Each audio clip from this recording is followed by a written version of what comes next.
Bonjour à tous, ici le Geek à lunettes et c'est un plaisir de vous retrouver aujourd'hui.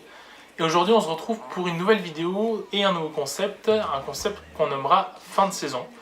On reviendra chaque fin de mois ou chaque fin de tous les 2 mois, enfin en fonction des séries qui sortent, je pense que vous l'avez compris, sur une, deux, trois, voire plus de séries qui nous ont plu, plus de saisons qui nous ont plu au cours de ce mois-ci. On en parlera avec vous, on évoquera le plus important, les points faibles, les points négatifs, parce qu'il y a des séries qui peuvent nous plaire mais qui ont des points négatifs, dont une dont on parlera juste là. Et pour lancer ce nouveau concept, j'avais envie de vous parler de 3 séries que j'ai dévorées cette semaine vu que j'ai pas encore repris les cours. Il s'agit de la saison 2 d'Iron Fist, de la saison 2 de Atypical et de la saison 2 de American Vandal. On en parle juste après le générique. Get out of my face, get out of my space. Get some class and kiss the past. Cause I'm not about to be another victim of video girl syndrome. Alors pour Iron Fist c'est très compliqué parce que la saison 1 n'était pas du tout au niveau et je n'aimais particulièrement pas Danny Rand, le personnage de Iron Fist, ni dans sa série ni dans les Defenders. Moi qui apprécie plutôt le côté mystique de Iron Fist dans les comics, je me suis dit allez on fonce, on regarde, on lance les 2-3 premiers épisodes de la seconde saison. Surtout qu'il y avait Davos et que selon les bandes annonces, Davos avait l'air aussi d'avoir le point d'acier. Donc j'ai lancé la série et au final j'ai été assez surpris. Il y a des points négatifs comme un trop plein, même si du coup, bon point pour Netflix, ils ont réduit la saison à 10 épisodes au lieu de 13. Et donc on avait quand même l'impression que l'intrigue avançait au fur et à mesure des épisodes. L'intrigue avec Ward est pas ouf, je trouve. Joy est sous-exploitée malheureusement, ça aurait pu être une très bonne méchante. Mais le point fort de la série, c'est vraiment la relation Davos-Dany et Colin qui m'a vraiment ému tout au long de la série, je l'ai trouvé vraiment génial. Son intrigue avec Bébé est pas non plus dingue, mais sinon, le point fort de la série, Dany n'est plus énervant du tout. Au contraire, on s'attache à lui maintenant ce coup-ci. Et son côté naïf, son côté humble qu'il avait dans la première saison, et ben là, au contraire, c'est mis en avant, mais de façon plus subtile, et on a l'impression quand même qu'il réfléchit à ce qu'il fait avant de le faire. Donc ça, c'est cool. Deuxième point fort, les combats sont beaucoup mieux réalisés, et il y a une véritable histoire à défendre ce coup-ci. Et ça, c'est bien. Ça, c'est vraiment bien. Colin et Dany, à l'écran, ils ont vraiment une espèce de connexion. Les acteurs, j'ai complètement oublié comment ils s'appellent, je suis désolé, mais ça se voit qu'ils ont bossé leur perso, ou alors qu'ils s'entendent vraiment très bien, parce que quand ils sont que tous les deux à l'écran, il y a vraiment quelque chose qui se passe et c'est génial. J'ai adoré le parti pris en fait de la fin de la saison, si vous l'avez vu vous savez de quoi je parle, mais on va pas spoiler. C'est un contre-pied parfait parce que moi perso je m'attendais pas à ça, je m'attendais pas à quand ils l'ont énoncé que ça arrive véritablement, je pensais qu'il allait y avoir une surprise encore. Au final pas du tout. Et ces 10 dernières minutes, ce dernier épisode est vraiment dingue et annonce beaucoup de choses bien pour la suite, pour la saison 3 ou pour la saison 2 de Defender. Donc franchement, Iron Fist, si vous n'avez pas aimé la saison 1, et bah, je suis d'accord avec vous, elle était pas ouf. Mais lancez-vous dans cette saison 2, je pense que vous ne serez pas déçus et au contraire, vous serez plutôt surpris du niveau de la série comparé à sa première saison. Donc Atypical, c'est une série originale Netflix également.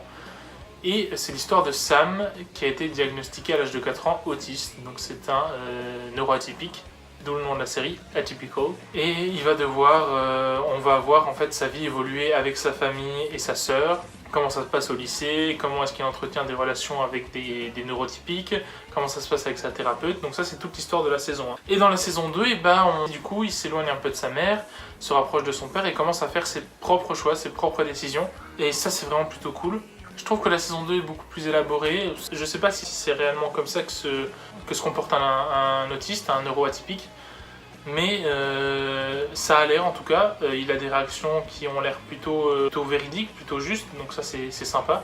Sam est vraiment attachant, mais moi je trouve que le personnage de Casey, sa sœur, a vraiment une histoire à part et à elle ce coup-ci sur cette deuxième saison, ce qui était moins le cas dans la saison 1, elle était plus attachée à son frère. Là ce coup-ci c'est vraiment 2 histoires assez détachées qui se rejoignent au bout d'un moment sur un point central bien évidemment, hein. Mais là ce coup-ci ouais, l'histoire de Cassie est vraiment intéressante aussi et on s'attache beaucoup plus à elle qu'on ne s'était attaché dans la saison 1. Sam est toujours au top de sa forme, l'acteur est vraiment très très bon. On en apprend plus sur le personnage de Doug, un peu moins sur Elsa qui est plus en retrait. Du coup, Elsa c'est la mère et Doug c'est le père. Elsa qui est plus en retrait sur cette saison que comparé à la saison 1. C'est normal en même temps. J'ai envie de vous dire si vous connaissez la fin de la saison 1. Mais j'ai pas envie de vous spoiler parce que c'est vraiment une bonne série, il faut que vous la regardiez. Je pense que c'est une série assez innocente qui est juste là vraiment pour divertir et peut-être apporter un nouveau visage sur l'autisme. American Vandal, alors c'est bizarre, hein. American Vandal c'est un faux documentaire, c'est une série faite en forme de faux documentaire. Et même dans la saison 2, au tout premier épisode, ils disent que c'est des vrais gars qui ont été contactés par Netflix et tout, mais c'est vraiment du faux, c'est pas vrai. Au début, quand la première saison est sortie, j'ai regardé les 3-4 premiers épisodes, moi je pensais vraiment que c'était vrai. Sans me renseigner, je pensais que c'était un vrai docu. Pas du tout. Et c'est ça qui est génial, on a l'impression que c'est un vrai documentaire. En fait, l'histoire dans la saison 1, c'est une histoire de tags, de bits sur les voitures des enseignants du lycée. Et 2 gars du club audiovisuel vont se mettre en tête en fait, de faire un documentaire pour savoir qui c'est, puisque le bully de l'école, le mec un peu rebelle et tout, a été exclu, le gars qui fait toujours des conneries. Sauf que au final, il pense que c'est pas lui, puis lui a toujours clamé son innocence, et donc ils se sont mis en tête de découvrir la vérité derrière tout ça.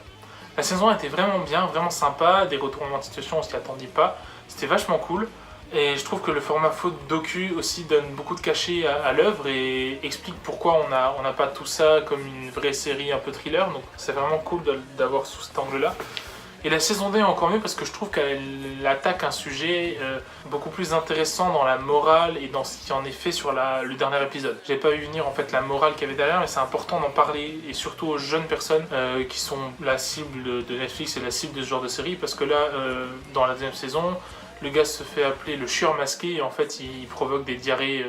Il a provoqué une énorme diarrhée géante au lycée et on cherche à savoir qui c'est, tout simplement. Et donc les 2 gars de la première saison, ils ont dit qu'ils sont devenus célèbres et tout, et que plein de gens demandent de venir pour cette affaire et tout, mais ils ont été intéressés par celle-là. Ils se rendent à l'autre bout du pays, donc à Washington, alors qu'eux étaient à Oceanside, de l'autre côté, pour régler cette histoire de chieur masqué dans un lycée catholique privé. Ça paye pas de mine comme ça, je vous l'accorde, mais vraiment la saison 2 est vraiment très très bien, c'est un gros coup de cœur, un bon message à faire passer à tous les jeunes. Mais foncez, parce que cette saison 2 est vraiment bien, il y a 8 épisodes qui durent 30 minutes à peu près chacun, ça se fait très vite, moi je l'ai fait en une après-midi là, très très bonne saison, j'aime beaucoup binge-watcher les saisons, j'aime pas regarder un épisode à la fois, en général je binge-watch d'un coup, sauf Game of Thrones je pourrais pas, mais en général je binge-watch, voilà. Ouais.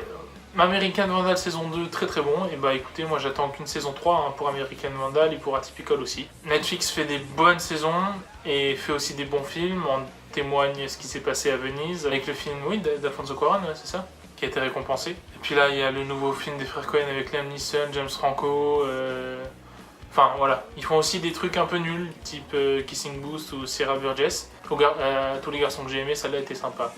Les autres sont pas ouf. C'est beaucoup de comédies romantiques, ils ont produit l'appel, mais il y a des bons films qui sortent de Netflix. Voilà, juste pour ça, en tout cas, Netflix sont très très bons en série. 3 saisons en témoignent, surtout pour Atypical et American Vandal. Et donc les gars, continuez sur cette lancée. J'ai hâte d'avoir la suite de Atypical et d'American Vandal. Et il y a The Good Place qui arrive là le 22 septembre. Ça va être pas mal aussi ça.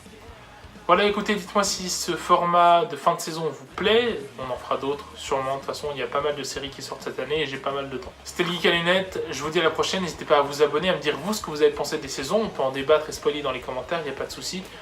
À me proposer d'autres séries à voir, peut-être que je ne connais pas. N'oubliez pas de partager la vidéo si vraiment ça vous a plu, ça nous fera connaître et ce sera très apprécié. Je vous dis à la prochaine. Finité. Incantate.